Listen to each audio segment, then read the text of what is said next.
And the woman, who held the babe against her bosom, said, "Speak to us of children." And he said, "Your children are not your children. They are the sons and daughters of life's longing for itself. They come through you, but not from you. And though they are with you, they belong not to you. You may give them your love, but not your thoughts, for they have their own thoughts. You may house their bodies, but not their souls, for their souls dwell in the house of tomorrow, which you cannot visit, not even in your dreams. You may strive to be like them, but seek not to make them like you. For life goes not backward, nor tarries with yesterday. You are the bows from which your children, as living arrows, are sent forth. The archer sees the mark upon the path of the infinite, and he bends you with his might, that his arrows may go swift and far. Let your bending in the archer's hand be for gladness. For even as he loves the arrow that flies, so he loves also the bow that is stable. Then said a rich man, "Speak to us of giving." And he answered, "You give but little when you give of your possessions. It is when you give of yourself that you truly give. For what are your possessions but things you keep and guard for fear you may need them tomorrow? And tomorrow, what shall tomorrow bring to the overprudent dog, burying bones in the trackless sand as he follows the pilgrims to the holy city? And what is fear of need, but need itself? Is not dread of thirst when your well is full, the thirst that is unquenchable?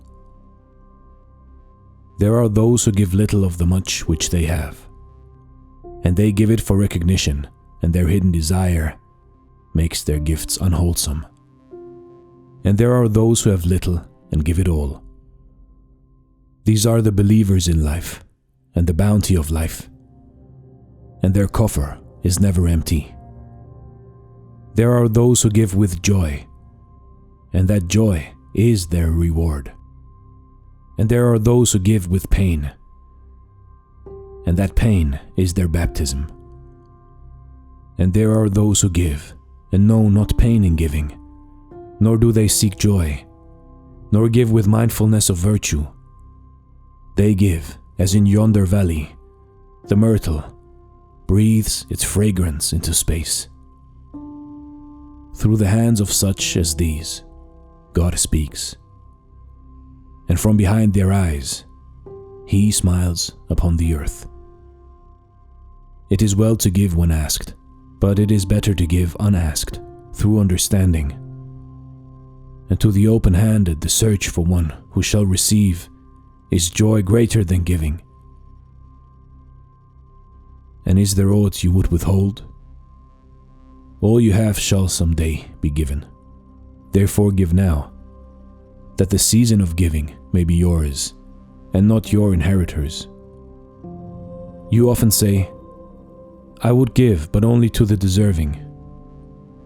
The trees in your orchard say not so, nor the flocks in your pasture.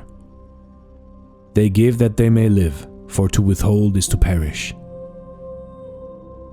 Surely, he who is worthy to receive his days and his nights is worthy of all else from you, and he who has deserved to drink from the ocean of life deserves to fill his cup from your little stream. And what desert greater shall there be than that which lies in the courage and the confidence, nay, the charity of receiving? And who are you that men should rend their bosom and unveil their pride, that you may see their worth naked and their pride unabashed? See first that you yourself deserve to be a giver and an instrument of giving. For in truth, it is life that gives unto life, while you, who deemed yourself a giver, are but a witness. And you receivers, and you are all receivers, assume no weight of gratitude, lest you lay a yoke upon yourself and upon him who gives. Rather rise together with the giver on his gifts as on wings. For to be over-mindful of your debt is to doubt his generosity, who has the free-hearted earth for mother and God for father. Then an old man, a keeper of an inn, said, "Speak to us of eating and drinking." To be continued.